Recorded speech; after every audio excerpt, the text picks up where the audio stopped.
તમને થતો પ્રશ્ન અહીંયા યજમાન પૂછીએ છે અને મેં તો આમ ખાસ કરીને સાંભળેલું જ છે ને જોતા પણ હશે 7 ફેરા. હવે એ વાત પણ અહીંયા કરી છે કે યજમાન કહે કિચન કથયંતી યત પ્રદક્ષિણા સપ્ત ભવંતી. કેટલાક કહે છે કે આ પ્રદક્ષિણા 7 હોય છે. આપણે તો 7 ફેરા એવું ઘણી જગ્યાએ સાંભળ્યું છે. તો અહીંયા યજમાન પણ કહે છે કે કેટલાક કહે છે કે આ પ્રદક્ષિણા 7 હોય છે. હવે પુરોહિત એનો જો શું જવાબ આપે છે આપણે સમજીએ તો પુરોહિત કહે છે કે વિવાહ સંસ્કારે પ્રદક્ષિણા તું ચતસ્ત્ર એવ ભવંતી. વિવાહ સંસ્કારમાં ફેરા તો 4 જ હોય છે. સપ્ત સંખ્યા આ સપ્ત સંખ્યા તું સપ્તપદી નામક એક અનેક અકેન અન્યન વિધિ સંબંધતા અસ્તિ. શું કહેવાય છે? વિવાહ સંસ્કારમાં તો 4 જ ફેરા હોય છે. 7 સંખ્યા તો સપ્તપદી નામનું એક જુદું જ વિધિ સાથે સંબંધ ધરાવે છે. તો અહીંયા પુરોહિત કહે છે કે વિવાહ સંસ્કારમાં તો ચોક્કસ 4 જ ફેરા હોય છે. આ 7 સંખ્યા એ તો સપ્તપદી નામની એક જુદી સ્થિતિ જુદી જ વિધિ સાથે સંબંધ ધરાવે છે. યજમાન કિમ સપ્તપદી. આ સપ્તપદી એટલે શું? યજમાનનો પ્રશ્ન હતો કે મેં સાંભળેલું કે 7 ફેરા છે, બરાબર છે. તો પુરોહિતે એની ચોખવટ કરી કે ના, વિવાહ સંસ્કારમાં ફેરા તો ભાઈ 4 જ હોય, પણ આ 7 સંખ્યા એ સપ્તપદી નામની એક જુદી એક વિધિ છે એના સાથે સંબંધ ધરાવે છે. તો યજમાન કહે છે કે આ સપ્તપદી એટલે વળી શું? ત્યારે પુરોહિત જણાવે કે સપ્તાનામ પદાનામ સમારાહ ઇતિ સપ્તપદી. યાદ રાખજો આનું અનુવાદ ખૂબ જ પૂછાય વારંવાર. સપ્તાનામ પદાનામ સમારાહ ઇતિ સપ્તપદી. 7 પગલાઓનો સમૂહ એટલે કે સપ્તપદી. ઇતમ સપ્તપદી વૈદિકસ્ય વિવાહ વિધે આત્મા. આ સપ્તપદી વૈદિક સમયના વિવાહનું જે વિવાહની વિધિ હતું એનો આત્મા છે. સપ્તપદી એ વૈદિક સમયમાં જે વિધિ થતી હશે ને એમાં આત્મા રૂપે એટલે ખૂબ જ મહત્વની હશે. મનુષ્યના જીવનમાં આત્મા ખૂબ જ મહત્વનો છે શરીરમાં. એમ આ વૈદિક વિવાહ થતો હતો એમાં સપ્તપદી આત્મા સમાન હતી. ફેરા કરતાં પણ એનું વધારે મહત્વ હતું એવું અહીંયા આ પુરોહિત કહેવા માગે છે. અને 7 પગલાનો સમૂહ એટલે સપ્તપદી એમ. હવે યજમાન કહે છે અસ્મિન વિધો કિમ ભવતી. આ વિધિ કેવી હોય છે અથવા શું છે એમ, કેવી રીતે થાય છે? પુરોહિત જણાવે છે અસ્મિન વિધો વધુવરો જદ વ્યાપકસ્ય ઈશ્વરસ્ય દેવતાનામ પ્રતિનિધિરૂપસ્ય અગ્નિ સમાજસ્ય ચ સમક્ષ એકશામ દિશાયામ સમનયાગત્યા સમભાવેન ચ સપ્તપદાની ચલત. યજમાનના પ્રશ્નો જવાબ અહીંયા પુરોહિત આપે છે કે આ વિધિમાં વર અને કન્યા જગત વ્યાપક ઈશ્વર, જગતમાં જે આ સર્વ વ્યાપક છે એવા અણુઓમાં ઈશ્વરનો વ્યાસ છે એવું આપણે પણ માનીએ છીએ અને છે જ. તો આ જગત વ્યાપક ઈશ્વર, દેવતાઓના પ્રતિનિધિ અગ્નિ અને સમાજની સામે એક જ દિશામાં સમાન ગતિથી અને સમાન ભાવથી 7 પગલાં ચાલે છે. સપ્તપદી એટલે શું એનો જવાબ આપ્યો અહીંયા પુરોહિતે. જુઓ કે આ જે વિધિ હોય છે એ વિધિમાં વર અને કન્યા આમ ઈશ્વરને સાક્ષી રાખીને ત્યાં અગ્નિ પણ પ્રગટાવવામાં આવતો હશે, એટલે કે દેવતાઓના પ્રતિનિધિ અગ્નિ અને સમાજ પણ ત્યાં હાજર હોય છે.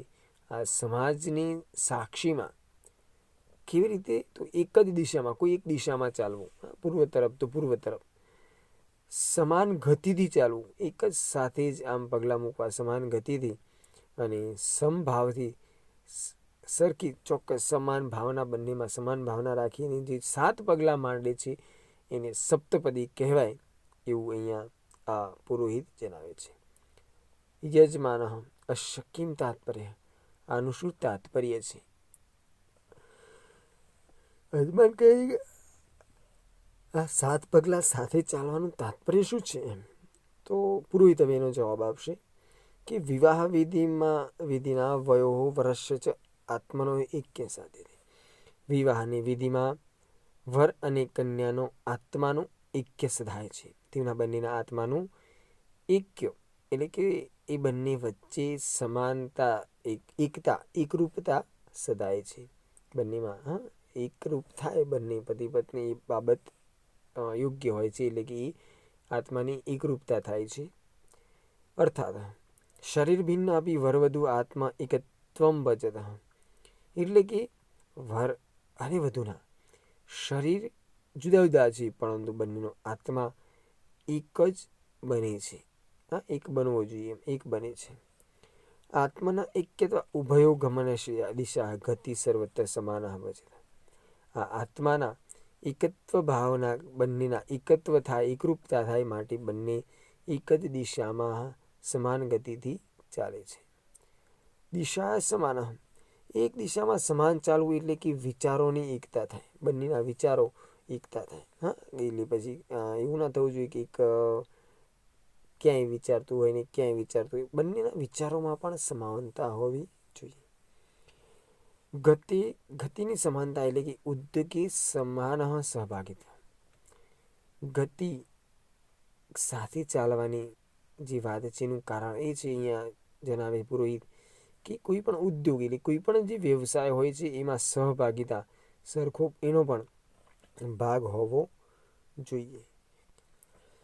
પુરુષ જે પણ વ્યવસાય કરે છે એ વ્યવસાયમાં સ્ત્રી પણ પોતાનું એટલું જ ભાગિત્વ, પોતાની મદદ કામમાં કે આમાં કરે, એ બાબત પણ એવી 7 પગલામાં સધાય છે.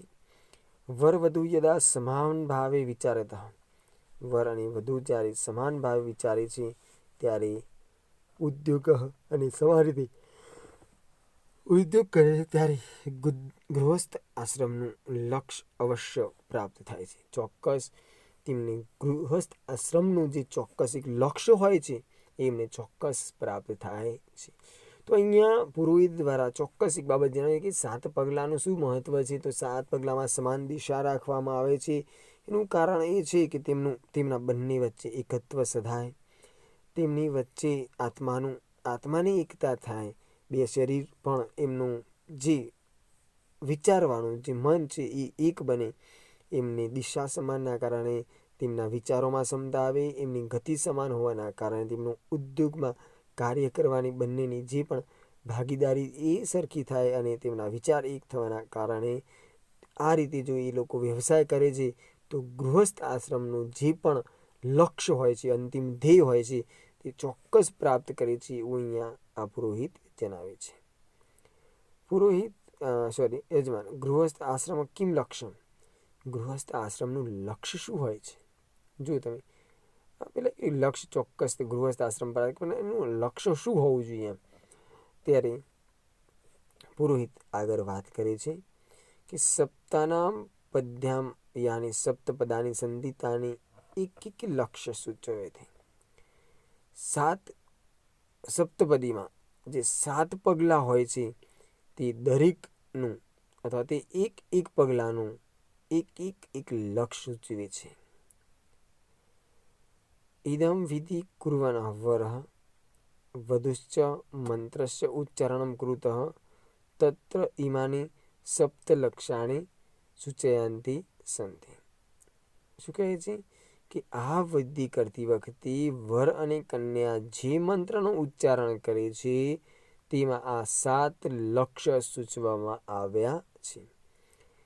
અન્ન ઐશ્વર્યાય, અન્ન અને ઐશ્વર્યમાં, અનાજ અને ઐશ્વર્ય એટલે કે સંપત્તિમાં, બલાય, બળ એટલે કે શક્તિ મેળવવામાં, ધન આદિનામ ઉન્નતયે, ધન વગેરેની ઉન્નતિમાં, સુખાય, સુખ માટે, સહિકાયનામ પશુનામ પ્રાપ્તવે, સહિકારક પશુઓ પ્રાપ્ત કરવા માટે, ઋતુભ્ય અર્થાત ઋતુ નામ સુખ અનુભવાય, ઋતુનું સુખ અનુભવવા માટે, સર્વ પ્રાણીનામ મિત્રતા ભેદેવિતા, બધા જ પ્રાણીઓની મિત્રતા પામવા માટે સપ્ત લક્ષાની નિર્ધાતાની સંધિ, આ 7 લક્ષણો એ નિર્ધારિત થયેલા છે. તો અહીંયા જણાવે છે કે વર અને કન્યા આ મંત્ર બોલે છે કે અમને આના આ જે 7 પહેલું પગલું છે એની વાત કરે છે કે અમને અન્ન અને ઐશ્વર્ય મેળવવા માટે બંને અનાજ અને એમને ધન સંપત્તિ પ્રાપ્ત થાય. બીજું એમનામાં શક્તિ પ્રદાન થાય. હા, પહેલું સુક્તિ જાતિ ન રહે એ બાબતની વાત છે કે શરીરે સાચા. તો આપણું દરેક ધર્મ કરવા માટે, દરેક કરવા માટે આપણું શરીર એ આપણું પ્રથમ આપણું ઓજાર છે. તો એ શરીર એ હોવું જરૂરી છે, માટે આપણને શક્તિ પ્રદાન થાય. બીજું પગલું, ત્રીજા પગલામાં ધન વગેરે ઉન્નતિ માટે, ધન વગેરેમાં ઉન્નતિ એટલે કે જે ધન છે એમાં પ્રગતિ થાય, એમાં વધારે વિશેષ એમાં વૃદ્ધિ થાય એના માટે. ચોથું છે સુખ માટે, માણસને સુખ મળવું જોઈએ તો ચોથું પગલું એ બંનેને સુખ મળી રહે એ માટેનું હોય છે. પાંચમું પગલું એ જે સહાયકારક જે પશુઓ હોય છે એ પ્રાપ્ત કરવા માટે. સહાયકારક એટલે કે દૂધ મેળવવા માટે ગાય, બરાબર, ખેતી કરવા માટે બળદ વગેરે એ સહાયકારક પશુઓ હોવા જરૂરી છે.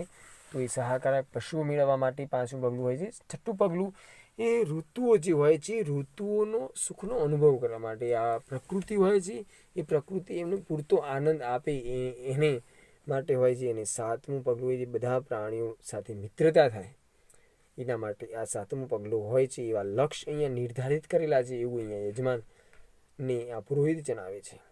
યજમાન સમ્યક પ્રબોધિત અહમ ભવતા ભવતે નમો નમઃ. ખૂબ જ સુંદર તમે મને બોધ આપ્યો છે. આપ શ્રીએ મને ખૂબ જ સુંદર બોધ આપ્યો છે.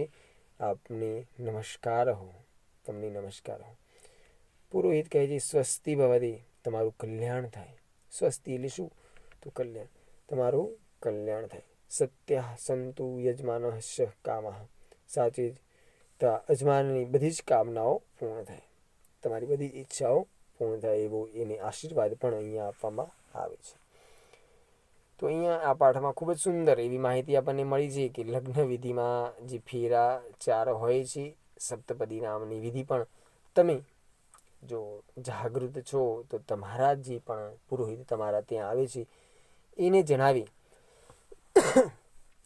ગૃહસ્થ આશ્રમની જે પણ જણાવીમાં આવી જે વૈદિક વિધિથી લગ્નની વિધિને તમે આજે પણ પ્રસ્તુત કરી, એમની આગળ પ્રસ્તુત કરી અને એ બાબતની સ્પષ્ટતા કરી શકો છો. હવે આપણે આ પાઠનો સ્વાધ્યાય થોડો જોઈ લઈએ. શું આપણને જણાવે છે સ્વાધ્યાય? જો અહીંયા પ્રદક્ષિણા શબ્દ તમારે પૂછી શકાય પરીક્ષામાં. તો પ્રદક્ષિણા એટલે શું? તમારે લખવાનું તમારા મોઢે કે કોઈ પણ પદાર્થની ફરતે આપણે ફેરીએ છીએ ને, ભ્રમણ કરીએ ને, પ્રદક્ષિણા કહેવાય. પણ આ જે વૈદિક વિધિ છે, ગૃહસ્થ ગૃહ્ય સૂત્ર છે, એમાં વિવાહ સંસ્કાર નામના પાઠમાં પ્રદક્ષિણા એટલે કે જે વિવાહ થાય છે, વિવાહ સંસ્કારમાં એક વિશિષ્ટ ક્રિયા છે. અને ત્યાં વર અને કન્યા એ યજ્ઞનો જે અગ્નિ હોય છે એની ફરતી 4 વાર ભ્રમણ કરે છે એને પ્રદક્ષિણા કહેવામાં આવે છે. અને તે લોકોમાં ફેરા તરીકે જાણીતી છે. ત્યાર પછી તમારે સમજાવવાનું છે કે અહીંયા ફેરામાં એ 3 ફેરામાં કન્યા આગળ હોય છે અને છેલ્લા ફેરામાં પુરુષ આગળ હોય છે. ત્યાં એ હોવાનું કારણ પણ માનવ જીવનના જે પણ ગૃહસ્થના ઘણા બધા જે કાર્યો છે એમાં સ્ત્રી નેતૃત્વ કરતી હોય છે, માટે 3 ફેરામાં સ્ત્રી આગળ અને 1 ફેરામાં છેલ્લા પરાર્ધમાં પુરુષ આગળ હોય છે. ધર્મ અર્થ મોક્ષ કામ, ધર્મ અર્થ કામ મોક્ષ અને ધર્મ અર્થ કામ અને મોક્ષ એ 4 જે આપણા પુરુષાર્થો છે, એ 4 પુરુષાર્થોમાં 3 એ સ્ત્રી દ્વારા અને છેલ્લો મોક્ષ એ પુરુષ દ્વારા સંપાદિત થતો હોવાના કારણે આ 4 ફેરા છે. એ પણ બાબત તમે નોંધી શકો. સંસ્કાર એવો શબ્દ છે, આ સમ ઉપસ્કાર લાગેલો છે અને તે સંસ્કાર એટલે કે શુદ્ધ કરવું એવી વાત અહીંયા કરી છે. કલ્પશાસ્ત્રમાં આપણે જોઈએ તો આ 16 સંસ્કારોની વાત છે. 16 સંસ્કારોમાં જે સૌથી મહત્વનો જે સંસ્કાર છે એને વિવાહ સંસ્કાર તરીકે જાણવામાં આવે છે. આપણે જોઈએ નામકરણથી માંડીને ઉપનયન, જનોઈ, એ બધા ઘણા બધા સંસ્કારમાં આ વિવાહ સંસ્કારનું ઘણું બધું મહત્વ છે. અને આ સંસ્કારોથી માણસ ઘડાય છે અને ધાર પ્રત્યે તે જોડાય છે. સપ્તપદી વિશે પણ આપણે જોયું. 7 પગલાંનો સમૂહ એટલે કે સપ્તપદી આ એક વિશિષ્ટ ક્રિયા છે. એ વૈદિક સમયમાં એને આપણે પાઠમાં જોઈ પ્રમાણે તો એ વૈદિક વિધિનો આત્મા કહેવાતો હતો. એ ખૂબ જ પ્રચલિત વિધિ હતી. અને વર અને કન્યા એક જ દિશામાં એક જ ગતિથી સમાન વિચાર રાખી અને ત્યાં ઉભેલા રહેલા પરમ કૃપાળુ પરમાત્મા, ત્યાં રહેલો દેવોના પ્રતિનિધિ અગ્નિ અને સમાજની આગળ રહી અને 7 પગલાં ચાલે છે. સમાન ગતિથી, સમાન દિશામાં, સમાન વિચારથી એને સપ્તપદી કહેવાય. આ 7 પગલાંનું જુદું જુદું એક મહત્ત્વ છે કે જેના કારણે વર અને કન્યા એ સમાન રીતે ઉદ્યોગ, સમાન રીતે ધન, ઐશ્વર્ય વગેરે પ્રાપ્ત કરી શકે. એ માટે આ સપ્તપદીનો જે વિધિ છે એ કરવામાં આવે છે. ગૃહસ્થ આશ્રમ એટલે કે ગૃહસ્થ, આ ગૃહસ્થ ખૂબ જ માનવ જીવનનો કપરો જે સમય, એની પરીક્ષાનો સમય છે. ગૃહસ્થ એને કહી શકાય કે જે વખતે એને પોતાના માતા પિતા અને પોતાના સંતાનો બંનેની જ્યારે જવાબદારી જ્યારે ઉઠાવવાની હોય છે, એ સમય એટલે ગૃહસ્થનો એમાં રહી અને શ્રેષ્ઠ પોતાને સાબિત કરવાનું હોય છે. બધાનું પાલન પોષણ કરવાનું હોય છે. અને એ ભાવ જો યોગ્ય રીતે એ કરે, પતિ પત્ની કરે છે, તો ચોક્કસ એનું લક્ષ્ય એ પ્રાપ્ત કરી શકે છે. ખૂબ જ જવાબદારી ભરેલો આ ગૃહસ્થ આશ્રમનો દરેક વ્યક્તિના જીવનમાં આવતો કપરો સમય છે. અને તે ગૃહસ્થ જીવનમાં એને ચોક્કસ આ પાલન કરવું જ જોઈએ એવી વાત આ આપણા કલ્પશાસ્ત્રમાં થયેલી છે. સ્વાધ્યાય. પ્રદક્ષિણા શબ્દનો સામાન્ય અર્થ શું સૂચવે છે? તો પ્રદક્ષિણા એટલે કે પરિતભ્રમણ કોઈ પણ પદાર્થની સમય. વિવાહ સંસ્કાર અવસરે વરવધુ કિમ પરિતભ્રમણ કરવાનું? તો યજ્ઞ અગ્નિ નાનો ગ. ગૃહસ્થ આશ્રમ હશે નાનાવિધ કાર્યની કશ્ય માર્ગદર્શન મોટાભાગના તો ત્યાં આવશે ધર્મપત્ની. વૈદિક વિધાય આત્મા તો ત્યાં આવશે સપ્તપદી. વરવધુ કિશામ સમક્ષ સપ્તપદાની ચલતી તો ત્યાં આવશે ગ ઈશ્વર અગ્નિ સમાજસ્ય છે. ત્યાર પછી દિશા સમાનતા નામકી તો દિશામાં સમાનતા એટલે કે વિચાર સમાનતા. સંસ્કૃત પ્રશ્ન વિવાહ સંસ્કાર કતિ પ્રદક્ષિણા તો ચતુર્થ. કતિ પ્રદક્ષિણા સુકન્યા પ્રથમ તો 3 અંતિમાયા પ્રદક્ષિણા ક અગ્રે ચલતી તો અંતિમાયા પ્રદક્ષિણા વર અગ્રે ચલતી. પુરુષસ્ય માર્ગદર્શન કદા અપેક્ષિત ભવતિ તો જીવનસ્ય પરાર્ધે. સપ્તપદાનામ પ્રથમ પદમ કસ્मै પ્રયોજનમ તો સપ્તપદાનામ પ્રથમ પદ